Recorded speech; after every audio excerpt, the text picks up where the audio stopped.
Abu Nawas hanya tertunduk sedih mendengarkan penuturan istrinya. Tadi pagi beberapa pekerja kerajaan atas perintah langsung Baginda Raja membongkar rumah dan terus menggali tanpa bisa dicegah. Kata mereka tadi malam Baginda bermimpi bahwa di bawah rumah Abu Nawas terpendam emas dan permata yang tak ternilai harganya. Tetapi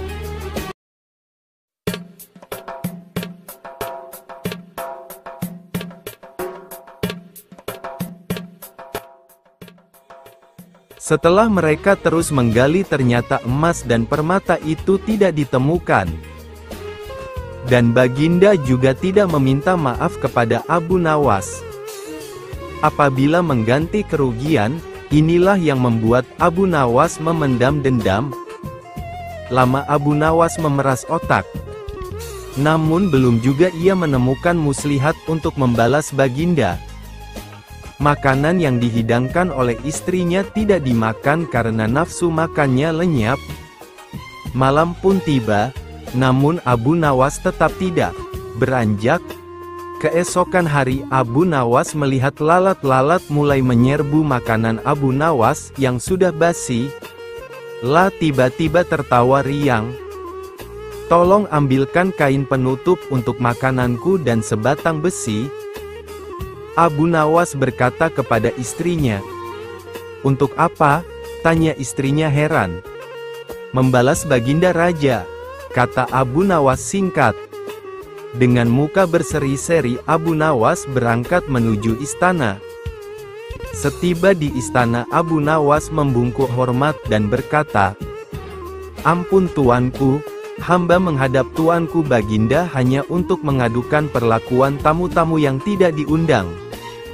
Mereka memasuki rumah hamba tanpa izin dari hamba dan berani memakan makanan hamba."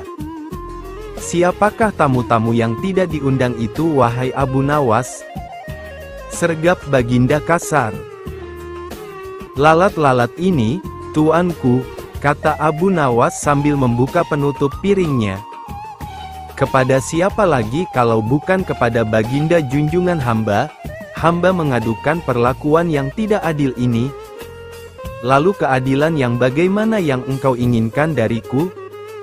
Hamba hanya menginginkan izin tertulis dari Baginda sendiri agar hamba bisa dengan leluasa menghukum lalat-lalat itu." Baginda Raja tidak bisa mengelakkan diri menotak permintaan Abu Nawas karena pada saat itu para menteri sedang berkumpul di istana. Maka dengan terpaksa Baginda membuat surat izin yang isinya memperkenankan Abu Nawas memukul lalat-lalat itu dimanapun mereka hinggap. Tanpa menunggu perintah Abu Nawas mulai mengusir lalat-lalat di piringnya hingga mereka terbang dan hinggap di sana-sini.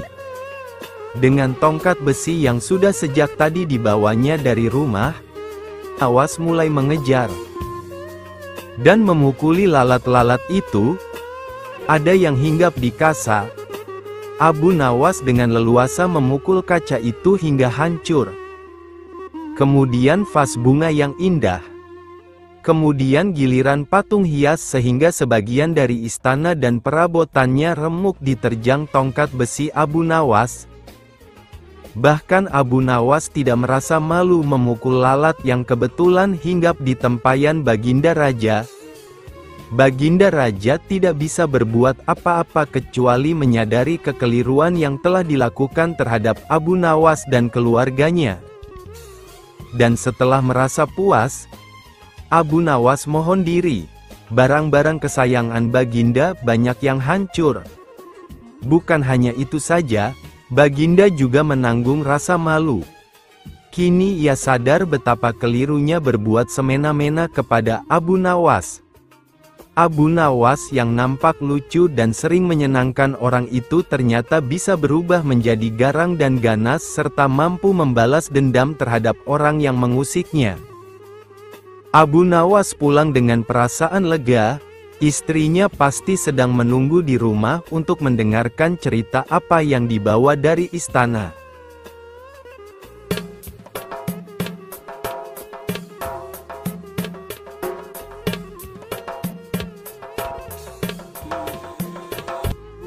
berdasarkan mimpi bukanlah Abu Nawas namanya kalau kehabisan akal pada saat terdesak dan terjepit meskipun dikelilingi pembesar-pembesar kerajaan tapi tetap saja akalnya main demi menunjukkan kebenaran ke semua orang.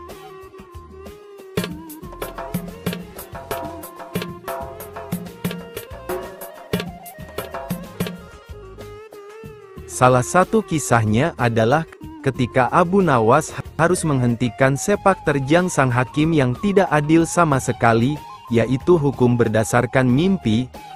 Kisahnya pada suatu sore, Abu Nawas tampak sedang mengajar murid-muridnya dan datanglah dua orang tamu yang datang ke rumahnya. Yang pertama adalah wanita tua penjual kahwa, sedangkan yang satunya adalah seorang pemuda berkebangsaan Mesir. Wanita tua itu berkata hanya beberapa kata saja kemudian diteruskan oleh pemuda Mesir.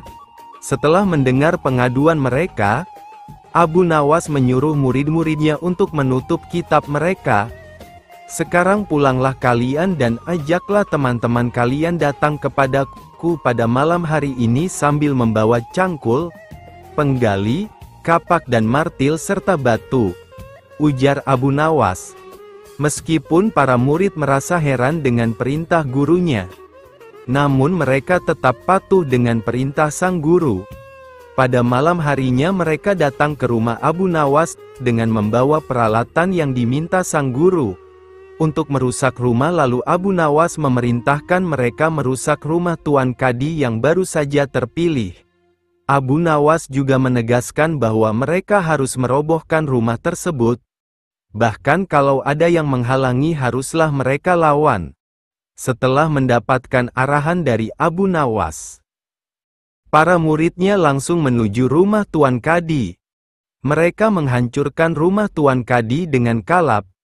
Masyarakat sekitar yang melihat ulah mereka merasa heran dan mereka tidak berani mencegah sama sekali. Melihat rumahnya dirusak, Tuan Kadi marah besar namun tak berdaya. Siapa yang menyuruh kalian merusak rumahku? Guru kamu, Tuan Abu Nawas, jawab mereka sambil merobohkan rumahnya hingga benar-benar rata dengan tanah. Dasar Abu Nawas provokator, orang gila, besok pagi aku akan melaporkannya kepada Baginda, teriak Tuan Kadi penuh amarah. Benar, pada keesokan harinya Tuan Kadi mengadukan kejadian malam itu sehingga Abu Nawas dipanggil agar segera menghadap raja.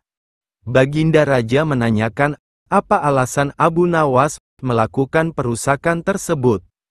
Namun bukan Abu Nawas jika tidak memiliki jawaban yang unik. Karena mimpi dijelaskan oleh Abu Nawas bahwa dia melakukan pengerusakan karena beberapa hari yang lalu bermimpi dan di dalam mimpi tersebut, Tuan Kadi memintanya untuk merusak rumahnya karena ingin rumah yang baru. Lalu sang raja menanyakan bagaimana Abu Nawas dapat hukum hanya berdasarkan mimpi saja. Mendengar pertanyaan itu Abu Nawas dengan tenang menjawab, hamba juga memakai hukum Tuan Kadi yang baru ini tuanku. Mendengar perkataan Abu Nawas, seketika wajah Tuan Kadi menjadi pucat. Hanya terdiam 1000 bahasa saja. Hai Kadi, benarkah engkau mempunyai hukum seperti itu? Tanya sang raja. Tapi Tuan Kadi tiada menjawab. Wajahnya nampak pucat dan tubuhnya gemetaran karena takut. Kemudian Abu Nawas diminta untuk menjelaskan dengan tenang. Abu Nawas menceritakan bahwa ada seorang pemuda Mesir datang dengan harta melimpah ruah. Namun kemudian dia bermimpi menikah dengan anak Tuan Kadi. Dia memberikan mas kawin yang sangat banyak. Lalu mimpi itu cepat menyebar dan sampai ke telinga Tuan Kadi. Lalu Tuan Kadi memanfaatkan mimpi itu dengan meminta harta pemuda itu untuk mas kawin anaknya. Padahal itu hanyalah mimpi belakang, sedangkan menurut Tuan Kadi itu harus dilakukan. Sehingga pemuda itu jatuh miskin. Setelah cross-check dengan mendatangkan pemuda Mesir itu, Akhirnya raja sadar jika kadi yang ditunjuknya itu adalah orang zalim. Kemudian raja memberikan hukuman mengambil harta kadi dan diberikan kepada pemuda Mesir tersebut. Tuan Kadi dijebloskan ke dalam penjara karena telah berbuat zalim dan menyalahgunakan wewenang.